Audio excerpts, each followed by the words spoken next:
The Shop to The Apartment.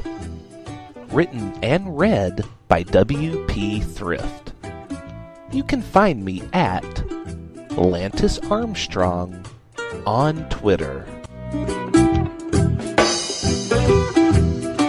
Chapter 1. King of the Wild Frontier.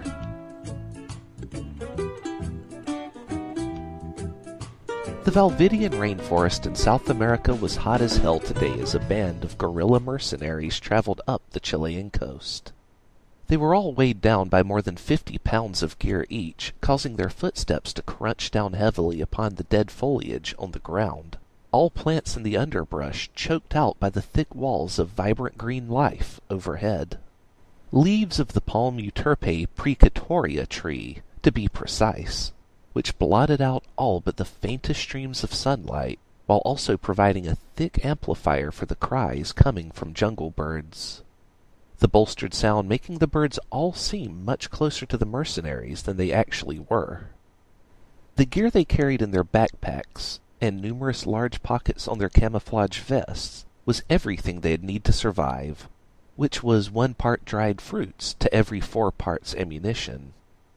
An assault rifle was strapped to each man's back, besides their leaders, who insisted on carrying his out in front of him the entire time, for the past 20 miles they'd covered today, and the 100 miles they'd covered all week before that, for a long time before they had reached anywhere even remotely close to a hot zone. His hands were wrapped in cloth to keep a grip on his gun, as every inch of his exposed flesh was drenched in sweat, like everyone else. He didn't have to drop his gun too many times before the men grew annoyed with him and insisted he do something about that.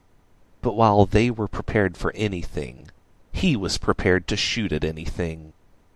Their leader is a Cuban who had fled Castro's regime after he felt like doing so one day, because that's the kind of whimsically poor planning lifestyle he lived. If one were to read his biography, they'd see it to be one long series of terrible decisions which he had somehow survived. For example, he knocked down the wall in his house in Cuba, which caused the house to collapse on him right after, only for him to survive because the bathtub upstairs flipped upside down and landed on him, giving him cover from the rest of the house crashing down. After being dug out by his neighbors, he grabbed the wall of his home he had knocked out and ran it down to the ocean to use it as a raft. He made it nowhere before the raft sank, and then he swam through the ocean all the way to Mexico because he forgot to bring a compass with him and had no idea which direction Florida was in. And then he paid a coyote to smuggle him into South America because he forgot which America was the good one. His name was Peter Crockett, ironically named King of the Wild Frontier by the mercenaries he had fought beside ever since coming to South America. He never intended to get involved in any of this, but he was flat broke and willing to do anything for money. Plus, he ate several raw frogs from starvation one day, and when he woke up he was in a military uniform with a gun. He came because he was tripping balls, but he stayed because the pay wasn't too shabby. Unfortunately, he was always paid in the currency of a dictator he had soon helped bring down, rendering all of his money useless time and again. Yo he liberado todos! Okay, that was a terrible attempt at Spanish. Let's just stick to the English translations, which goes, I have freed you all! Peter had one day declared to a village. Praise me! Also, I'd like to buy a hamburger. Sorry, my friend. We do not recognize our old dictator's currency, a local had told him in Spanish. Oh, God damn it! The men following him were partially familiar with his history, but mostly they had just seen the nice, fat paycheck that went along with this job. Sometimes Peter joined in with groups that really cared about their homeland and freedom, and other times were like today, where nobody came from here originally and they were all only hired to do a job. Peter thought that this job was to overthrow some Chilean dictator named Augusto Pinochet, who had been ran out of his home and was last seen heading to a military camp on the outskirts of the rainforest, which Peter and his group would be infiltrating. The rest of the men knew what the actual mission was, and that Augusto had been overthrown 12 years ago. Lucky for them, Peter had yet to really sit down and do proper research on this land, which he had not only been working in, but actively shaping for years now. "I say we smoke 'em out. Pick 'em off one at a time." Peter was talking back to the men, who mostly ignored him. They knew very well what they'd actually be doing.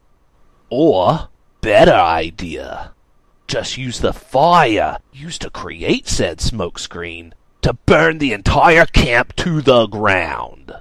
Burn it all. The big fire. The big fire for them!" Peter had a love for using fire, and had destroyed thousands of miles of rainforest in his time as a mercenary, due to that always being his first resort in any situation. It was a perfect tactic for him. Because he had played with fire for so much of his life, he had built up an immunity to it, and could no longer be burned, no matter how intense the flames grew. Bringing out a Cuban cigar, Peter lit it up. He didn't so much enjoy smoking as he loved watching the huge flame on the end of his lighter, modified to be a small torch. And he loved inhaling the burning tobacco, watching the ember at the end of it glow brightly as he did so. Fire was always captivating to him, hypnotizing. Wham! Peter suddenly slammed his knee into a stump, causing him to curse, until he saw that it was covered in fire ants. So his knee was as well, and he immediately began to scream and fall back, slapping at his knee to knock them off. When the ants were off, he turned to keep going, and ran face first into a tree, knocking a large python out of it, which landed on him, and it promptly began to strangle him. "He has no sense for objects in space," one of the mercenaries mused, amused by this. "Or sense of direction," another of them noted. "How has he survived for so long?" "We should shoot him now," the first one said. "Be rid of his menace." "No," the other one said. Then, in a whisper, "The North Americans are paying us too much for his capture." Back in Cuba, Peter had unwittingly been a part of the largest smuggling group for getting Cuban goods illegally into America, which put him on the FBI's watch list. After spending years observing his wanton destruction of both South American land and governments, the U.S. military began to get involved, as they had many allies down here who were being put at risk by this maniac. And so, this plot was hatched. "Freaking snakes!" Peter yelled, throwing the last one to the ground. After the first python, its whole family had begun falling from the tree, and Peter never felt like moving away from it until after they were all out. Their group continued through the rainforest, the sound of monkeys and exotic birds all around them until they grew close to the military base, their destination. Only the sound of insects persisted as they neared the grounds populated by humans. "So we are burning it, right?" Peter asked. "Shut up and go inside," one of the mercs said. "Wait, what? We're not even sneaking around back?" "There are no guards here. Do you see any guards here?" "No, because there are no guards here. This is a good infiltration point. Now go on in." Peter looked around. The gate surrounding the facility was open. The tents set up everywhere had nobody around them. The 3 watchtowers he could see from his current position were also empty. The entire camp appeared deserted to him. "These guys must be stupid," Peter decided, then headed into the main building, a mostly hard plastic structure which had been hastily put together by a military group that had arrived just before them. Peter clenched the assault rifle even tighter in his wrapped-up, moist hands, believing everyone else following him must feel pretty stupid right about now, having to waste time drawing their own assault rifles. Except what they actually did was leave their rifles on their back while drawing a handgun and a knife, the knife-wielding hand being used to balance the handgun. This was because, inside close confines, like what they were walking into, larger guns are extremely impractical. Walking on into the structure, Peter banged his knee on a stool someone had placed just inside the door and promptly fired off several shots from his rifle after wincing in pain. After steadying himself, embarrassed, he turned back towards the men. Maybe nobody heard that, Peter said. Seeing their scowls of disapproval, Peter continued. Well, I mean, how important really is the stealth part of a stealth mission anyway, guys? Am I right? Pressing on through the hallway, a plastic curtain separated the end of it from the main area of the building. Peter went to lean forward to peek through the curtain carefully, but one of the mercenaries quickly moved forward and shoved him on through. Catching himself before falling over, Peter looked up to see that inside of the room was a good 30 members of the U.S. military, fully geared, armed, and aiming their weapons square at him. Red dots from their laser scopes danced across his body. Peter wasn't quite sure what to make of this. Any of you seen a, Chilean dictator around here? He began to back up slowly towards the curtain to disappear back into the hallway, but the mercenaries emerged from it, holding their weapons on his back. Now hold the phone, Peter said. Something's not quite right here. No, none of this is adding up at all. Several U.S. military men rushed over to him without a word of warning, snatched the gun from his hand, and roughly shoved him to the ground, pressing a gun against his head. Guys, are we sure we went to the right place? I mean, come on. Peter called back to the other mercs. Shut up! One soldier yelled at him in English, a language Peter had accidentally learned one day when he was making plans to go to France, and mistakenly picked up the wrong language book in preparation for the trip. It was for the best anyway. The raft ride, as fateful as it may have been, would have been a whole lot longer if he had tried to travel to Europe on it from Cuba. While the soldiers were hog-tying Peter, one lieutenant went to pull the mercenaries to the side to pay them off. Their payment being a huge stockpile of weapons located elsewhere in this camp that the U.S. had set up in preparations for springing this trap.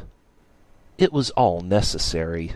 As clumsy as Peter may appear to be, he was an unbelievably dangerous individual when left to his own devices. If he hadn't been completely surrounded, he would have escaped, and everyone here would have burned.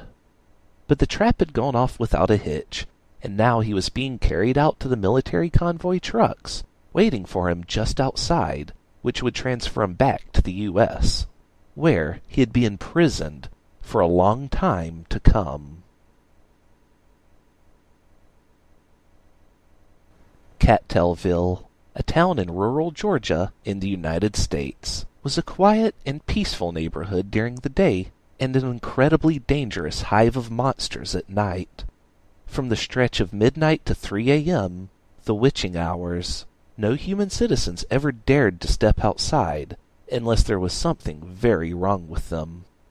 Take Henry MacArthur, for example. He was once a resident of the trailer park in the woods just outside of Cattailville, who had moved into the town proper recently, but had yet to let go of his trailer park alcoholism habits. He meandered down the street, whiskey bottle in one hand and firearm in the other, drinking from his bottle and firing shots randomly into the sky.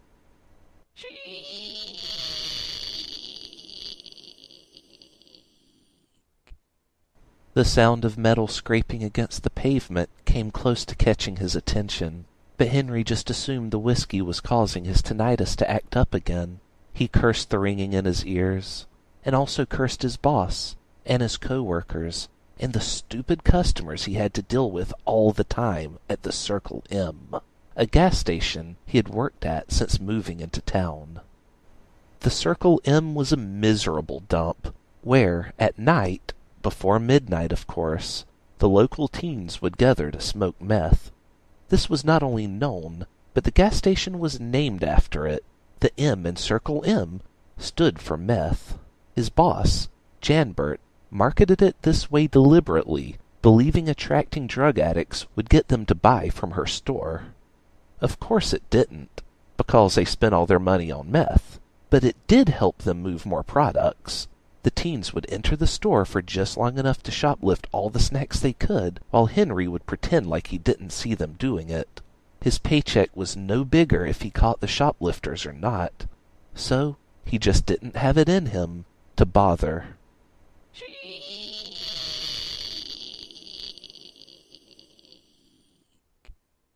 That shrieking sound again. This time, Henry was certain of what he heard. He had no idea what it was, but he sped up his pace. Fumbling into a large trash bin, a zombie pinned under it tried to bite at his ankle, grabbing him around the leg. He stomped at its head until he was able to get free, and kept going. He would have been a little more unnerved by this, except he had assumed it was just a particularly malnourished homeless person that had grabbed him. He had circled around the block now, and started to head back home. He had only come out here for some fresh air, thinking a quick walk would help clear his head, despite pounding down the whiskey doing nothing but clouding it further. He glanced at his wristwatch, 1:49 a.m., and in the reflection of his watch, he saw a large, scraggly orange something. Turning to see what it was reflecting, a 20-foot-tall giant was looming over him, only yards away, but towering close enough that his watch had still reflected him. His arms were as thick as 2 rhinos on either side of his redwood tree chest, hulking out from beneath a gigantic brown sack which read, "Potatoes," upside down. This was the only article of clothing that the giant wore, and it just barely extended down long enough to cover up his mastodon-sized genitals. The giant sported a giant, wild and woolly orange beard, which fluffed outward the same way his filthy, twig and branch-filled hair fluffed upwards.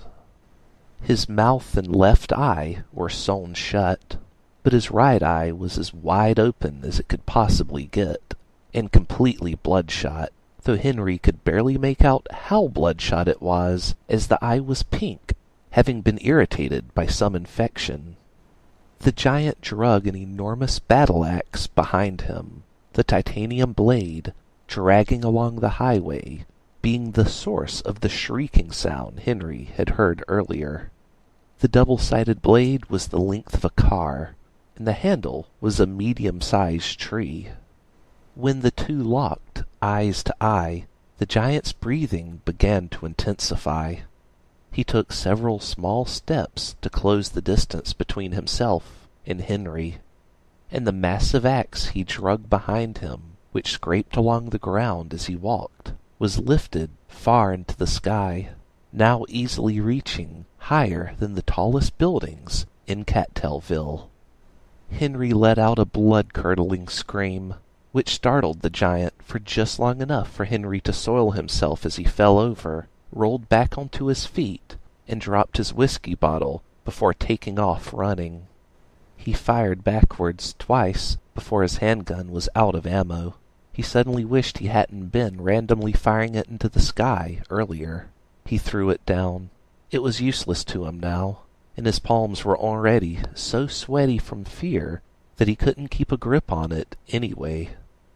Whether either of the bullets made contact with the giant or not was irrelevant, because the giant moved forward steadily, with no signs of injury. In a haze brought on by a combination of fear and booze, Henry tried to recall where his house was. He called out his wife's name, as though she'd be able to hear him, and turned the lights on for him. Some kind of guiding light would be very helpful right now. He knew good and well, even in his current condition, that his house's walls would never keep something like that thing out. But he had a bomb shelter built underneath it. If he could just get into that, he'd be safe. A thunderous boom was heard behind him. The giant had slammed his battle-axe down, splitting the highway in half. The crack shot down the road and between Henry's feet. He leapt to one side of it before the ground opened up and swallowed him whole. The giant yanked his axe back out of the ground after it was behind him and resumed dragging it steadily along the ground, now moving fast enough that sparks shot up from the splintered highway all around the battle-axe's blades like fireworks.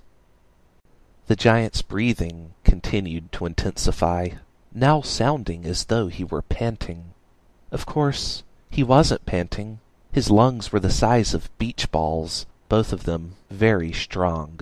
Drool escaped from the giant's lips beneath all those stitches which held them shut. "Henry?" That voice! Henry's heart surged with hope, which was even more powerful than the adrenaline rush he was already feeling. It was his wife's voice he had heard, and finally he recognized his own home.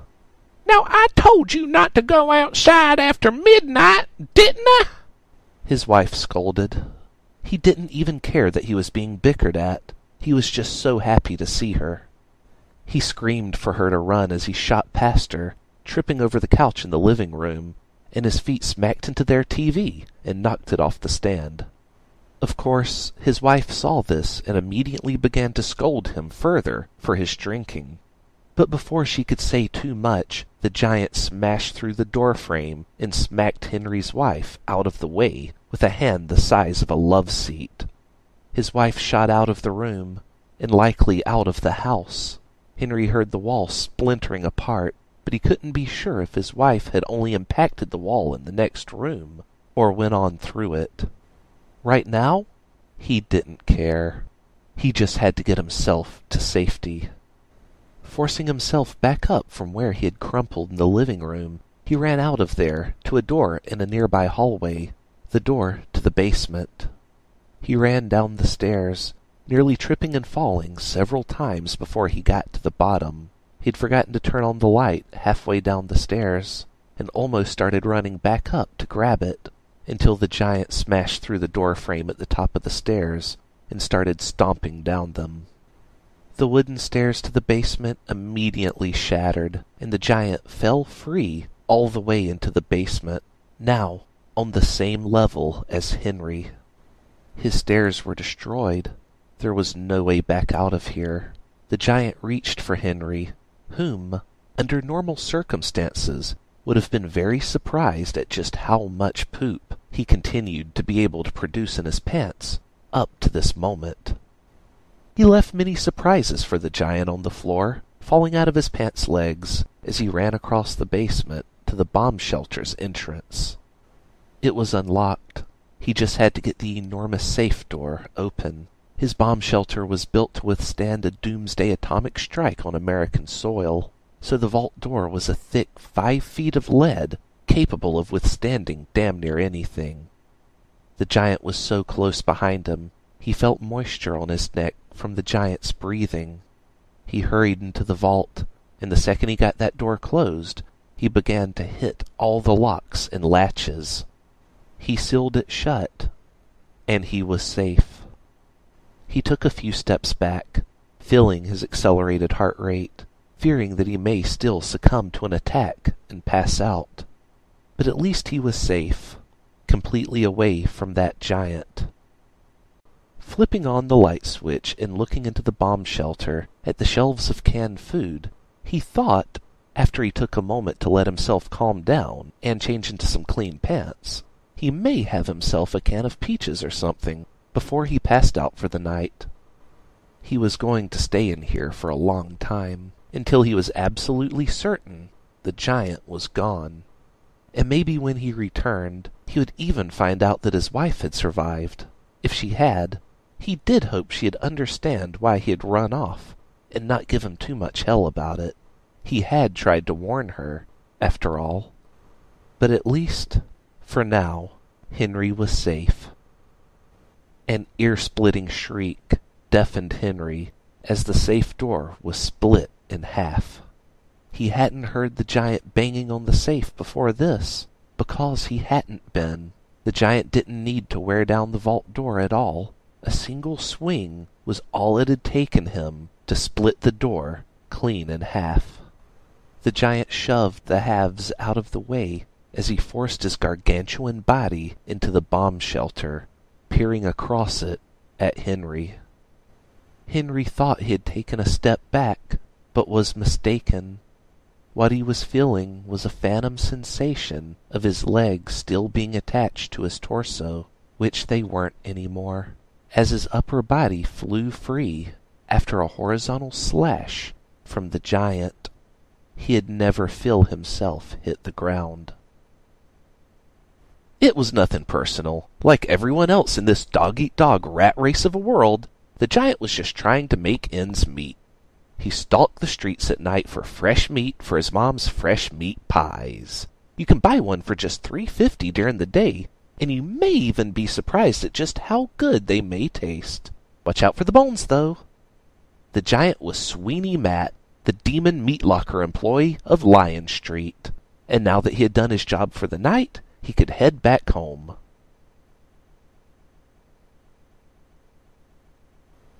The military transport convoy had been transporting Peter across American soil for a day now, but even after it had turned night, they kept going.